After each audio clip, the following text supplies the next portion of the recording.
அடுத்தவர்கள் நம்மை பற்றி என்ன எண்ணுகிறார்கள் என்பது அனாவசியமானது. நம்மை பற்றி நாம் என்ன எண்ணுகிறோம் என்பதே இங்கே நமக்கு அவசியமானது. நீ எதை சோதிக்கிறாயோ அது உன் பலம், எது உன்னை சோதிக்கிறதோ அது உன் பலவீனம்.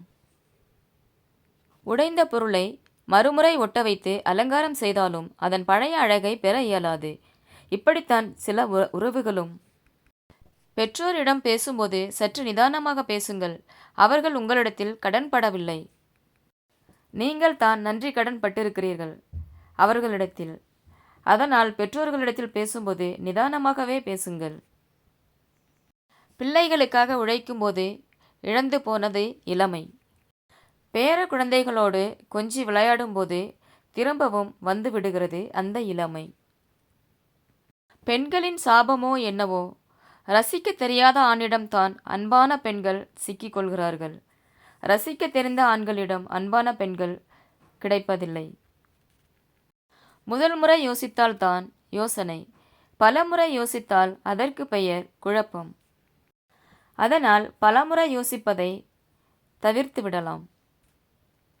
பொய்யான உறவுகளுடன் பொய்யான வாழ்க்கை வாழ்வதை விட தனிமையாக வாழ்வது ஒன்றும் கொடுமையானது இல்லை. பொய்யான உறவுகளிடம் இருந்து பிரிவது நல்லது. உன்னால் பிறர் கண்ணீர் விட்டால் அது பாவம், உனக்காக பிறர் கண்ணீர் விட்டால் அது பாசம். உன்னால் பிறர் கண்ணீர் விடுவதை விட உனக்காக கண்ணீர் விடவை. உனக்கு ஒன்றுனா உன் உறவுகள் தான் வருவார்கள். ஆம், வேடிக்கை பார்க்க.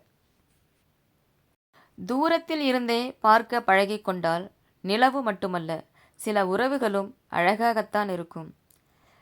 நெருங்கி வந்தால்தான் வேதனைகள். ஏங்கும் மனதிற்கு தெரியும் எதுவும் நிலையானது இல்லை என. இருந்தும் ஏதோ ஒன்றிற்காக எதிர்பார்க்க தொடங்குகிறது ஏங்குகின்ற மனங்கள். அந்தந்த நேரத்திற்கு வரும் சந்திரனும் சூரியனும் கூட உன்னை பார்த்து விடுகிறது. எப்பொழுதுமே உன்னை நினைக்கும் நான் மட்டும்தான் உன்னை ஒரு நாளும் நேரில் பார்க்க முடிவதே இல்லை. வேண்டாம் என்கிற இடத்தை விட்டு வெளியே வந்து விடுங்கள். இல்லையேல் முதலில் அவமதிப்பார்கள், அடுத்து வெறுப்பார்கள், அடுத்து உங்களை தவறானவர்கள் என்ற பட்டத்தை உங்களுக்கு கொடுப்பார்கள். நீங்கள் வெளியில் வருவது நல்லது. வாழ்வதற்கு மட்டுமல்ல, சில நேரங்களில் வாழ்ந்து காட்டுவதற்காகவும் சொந்த வீடுகள் கட்டப்படுகின்றன. இங்கே மனிதர்களுக்கு மதிப்பில்லை. 35 வினாடி தாமதமாக வந்ததால் ரயில் ஓட்டுநர் மன்னிப்பு கேட்டதுமன்றி பயணிகளுக்கு பணத்தை திருப்பி தந்தது. ஜப்பான் அரசின் உண்மையான நேரம். நேரம் தவறாமை, மரியாதை மரியாதை.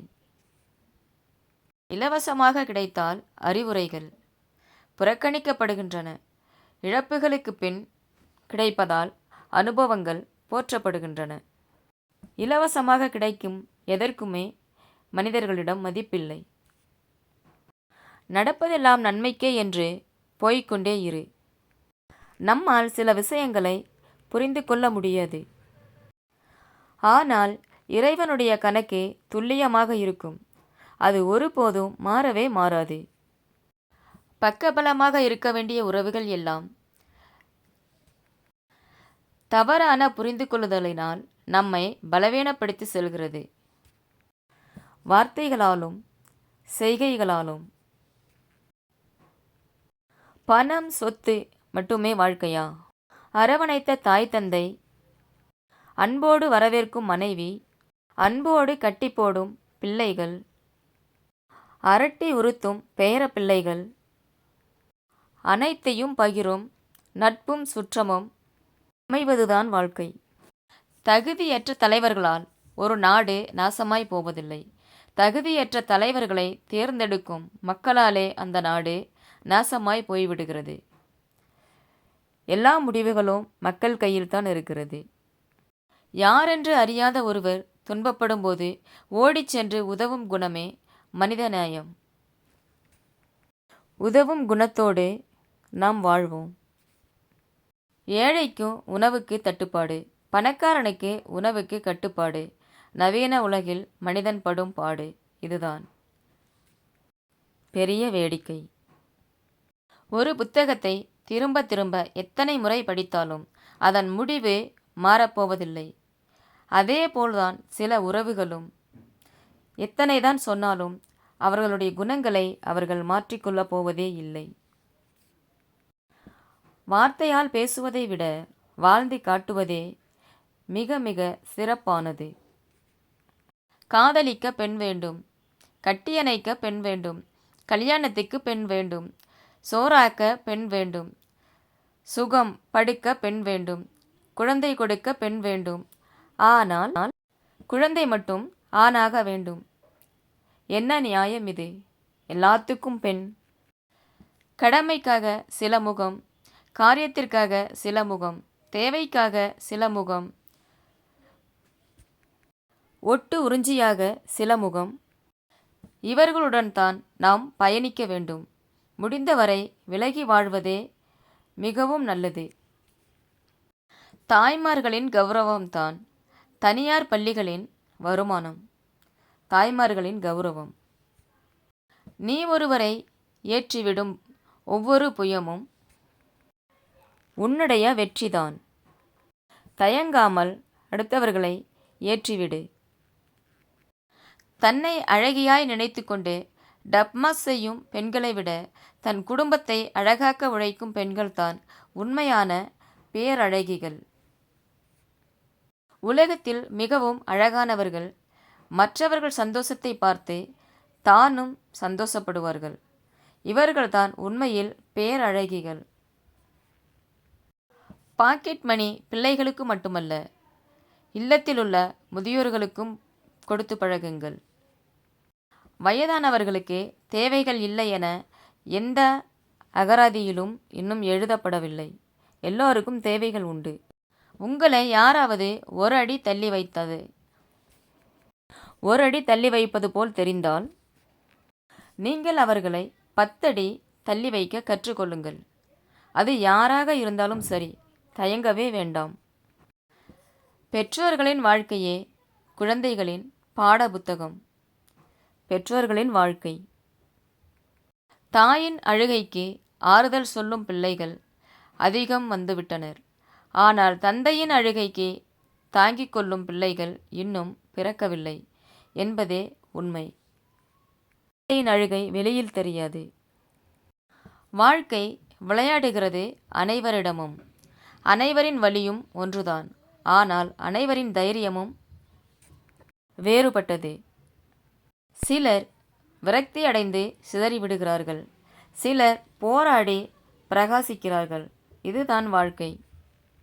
இயல்புக்கு கெட்ட பெயரும் நடிப்புக்கு நல்ல பெயரும் கொடுக்கிற உலகம் இது.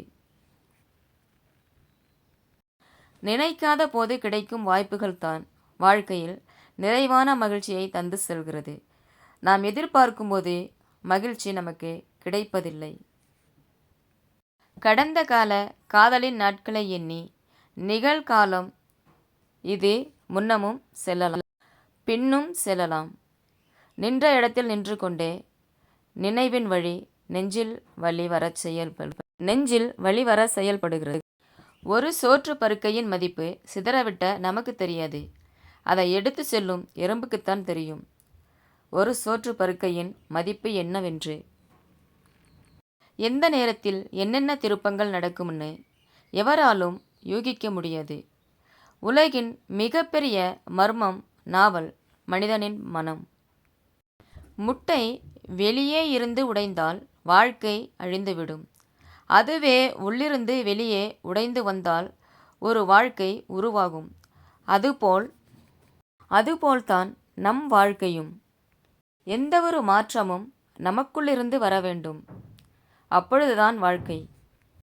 வடை சாப்பிட்டா 1 ரூபாய் குறைகிறது என்று டீ மட்டும் சாப்பிட்டுவிட்டு பசியுடன் நாட்களை கடத்தியவர்களுக்குத்தான் தெரியும் வறுமையின் கொடுமையும் ஒவ்வொரு ரூபாயின் மதிப்பும் என்னவென்று. பிடித்தவர்களிடம் சந்தோஷத்தை பகிருங்கள், மகிழ்ச்சி அடைவார்கள். பிடிக்காதவர்களிடம் கஷ்டத்தை பகிருங்கள், மகிழ்ச்சி அடைவார்கள். பிடித்தவர்களிடம் கஷ்டத்தையும் பிடிக்காதவர்களிடம் சந்தோஷத்தையும் பகிர வேண்டும்.